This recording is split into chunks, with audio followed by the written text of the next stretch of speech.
Hi everybody, welcome to Push Luck Video. My name is Eric, and this is Comet. He's just looking out the window. I think he's just, oh hi Comet. And today we'll be looking at the Prodigals Club.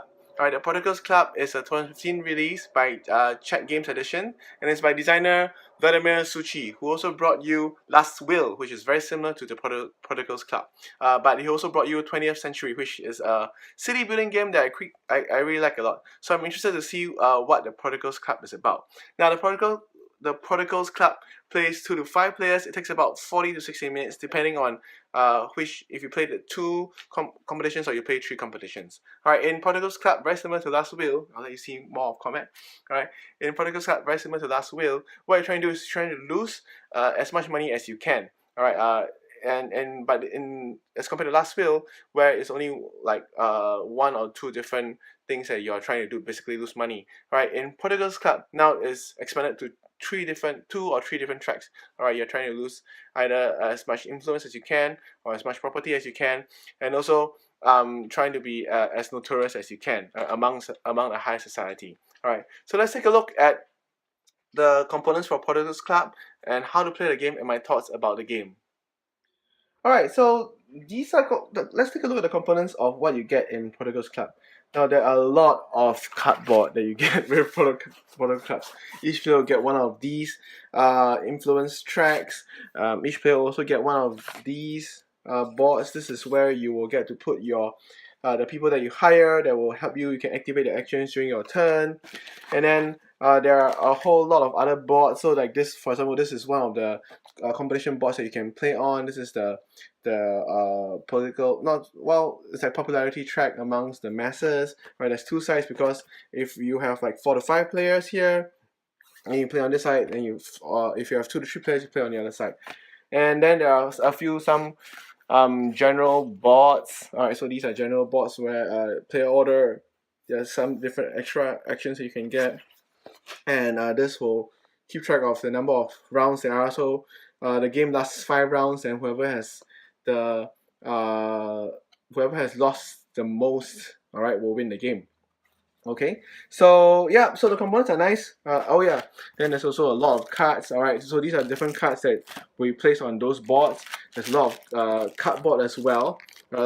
These are like properties that you can own, and you can sell them later on.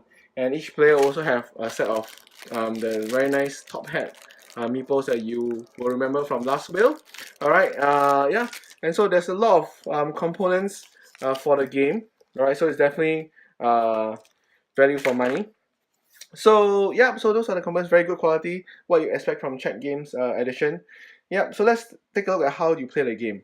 Now, I won't explain in detail about how you play the game, because there's quite a lot of better videos out there, like gaming rules video that shows you all how to actually play the game itself. That was very helpful for us when we first played the game. So, but I'll just go through each of the different competitions just to explain how it works. Alright, so this is the Hyde Park board. Alright, so what you're trying to do is that it will be a competition to see who will lose the most votes. Alright, be the most boisterous, talk the most crap, and lose the most votes. Kind of like some election is happening now. Alright, so what happens is that these are slots. So each of the board will have slots, like spaces like this, where you can send your workers there to get stuff or do stuff. And these are cards. Alright, so the cards will appear here. So when you come here, when you place a worker here, alright, you will be able to get this cards here. You get this cards here. If you put your worker here, alright, then this let's see, yeah, this is a bit better. Alright, so when you place your worker here, you will get both of this, and this is a special interesting little token here. Alright, I'll explain what it does later on. And this means that for the first one to the first 4 rounds, alright, there will be cards here. On the 5th round, you only get symbols. Alright, and then you can also come here to lower. This means you lower down your votes by 1. So this is the number of votes you have. We all will start at a certain number, and you're trying to get as low as you can. Alright, so this will be the score for the popularity track. Alright, here you'll get either one of these tokens here, and here you just, depending on which round you are at, alright, you will get a certain number of loud horns, alright, a noise that you generate, alright, and whoever has the most, alright, at the end of each round when you process the Hyde Park section, all right, whoever has the most will lose 2 votes, second most will lose 1 vote, and third and fourth will get nothing. But whoever has the minimum, that means minimum number of loud horns, all right, will actually gain a vote. So you don't want to be the minimum, because then you start to gain votes, and this is not what you want, because you want to lose points. So the entire game, if you take note, right, the entire game is a lot of symbols, right? There's a lot of symbols, because different symbols, if you have more of them, you will be able to trigger your abilities better, all right? And so this is where these come in, right? Later on, when you collect them, you'll be placing them on your side, or you can combine them like so, for example, right? This means that I have now 1 extra food symbol, right? If I place it like so, I have 1 extra house symbol. If I place it like this, I have extra 1 carriage symbol, right? Once you place them, you cannot move them, all right? And if you manage to place them and you create a circle, some other cards will give you special abilities when you manage to place a circle. So for the Hyde Park track, basically is you make sure that you try not to have the least, all right, in every round, and also try to reduce it as much as you can, because we all start off pretty high up, and the aim of the game, as I explained, is to get the least number on all your tracks, all right? Because what happens is that at the end of the game, you will see the number for each of your tracks that you have, and the highest number of one of the tracks will be your score. Alright, so you cannot like just focus on this particular track and get it to 0, and the other tracks are still above 0 or even higher, alright, because that would not work, because you will still count the highest one that you have amongst the 2 or 3 of them. Alright, so this is the Hyde Park track. Next, let's take a look at the property track. Now, in the property track, what you're trying to do is that each player will start off with a certain number of properties that will give you different symbols and different icons. So each property you will see there's a very nice picture. I really like the art of Prodigals Club. Alright, I think it's the same artist as The Last Will. Then there's a cost associated with this property. That means now you currently have a net worth of 4. And you add off the rest as well. Then this property has a symbol as well, and also has a family crest. All right, because this will relate to how you are able to sell the goods later on, sell these properties later on. So, similar to the popularity track, all right, you're trying to get as few of these as you can. You also sell out a certain amount of money. All right, you're trying to get as little of this as you can. And basically, at the end of the game, you can sell everything off. Then you get 0, and that's good. All right. So these are the different actions you can do. Alright, actions here, the top 3 actions are just to get cards. The cards will help you to interact with some of these symbols and do more things. Alright. Now these icons are a bit more interesting. Alright, so this means that you can now exchange one of your property here with one of the properties that's here. Alright, that's 2 less. So in a way, you're kind of downgrading your net worth. Alright, this means that you can sell 2 of them just to get money. Right, because there are certain cards that allow you to discard money much more easily than discarding cards. All right, and then this is everybody can go. This actually symbol means that all the bots will have 1. It means that when you go there, there's slots for other players to go as well. But all these, if one person is there, then the slot is taken up. You cannot do this action anymore. So this means that you will lose 1 money, and you can lose additional money for every clock symbol that you show or you discard. This means that you can exchange one of your properties for one of this for 3 less. Now these will only get wiped out at the end of each round. Alright, so if someone did it before you and you have nothing that you really want there, then you're kind of screwed as well. This you can sell 2 of your properties for 1 less their value on them. Alright, the other interesting thing about this board is that there will be 1 needle here that will be pointing to each of this. When you sell, this will indicate what you can sell. Alright,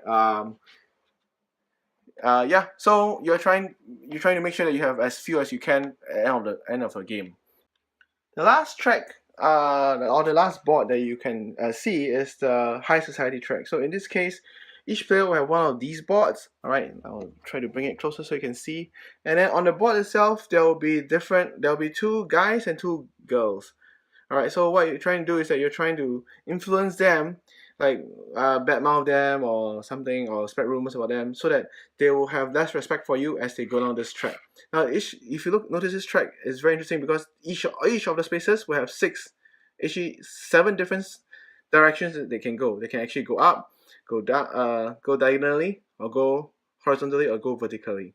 Right, so you're trying to get them lower, and if you see, the lower they go, you can even get into negative region. The other interesting thing about them is that if you go to certain slots, they unlock certain symbols for you, which, as explained earlier, they'll help you to, some of the other actions will become more and more powerful. Okay, so in this track, all right, same, the first three is to get cards as well. Alright, first three actions get cards. In addition, if you come here, you get to move one of your symbols diagonally.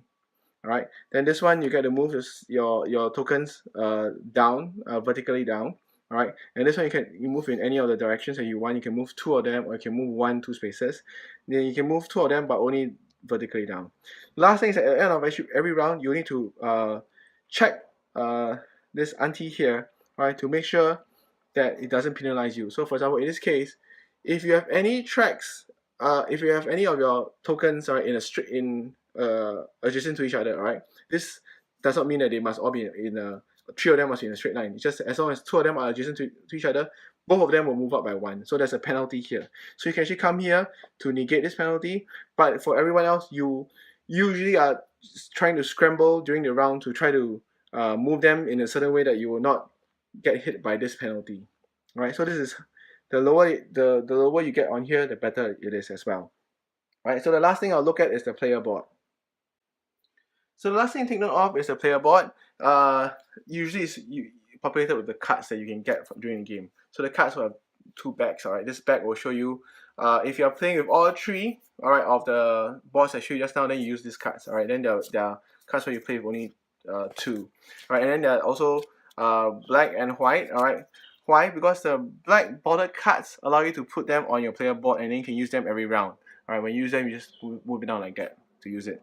The white border cards, you play it and then they're discarded. Alright, and you can keep all the cards that you want, but there's a hand limit of 4 at the end of every round. So you just need to take note of that.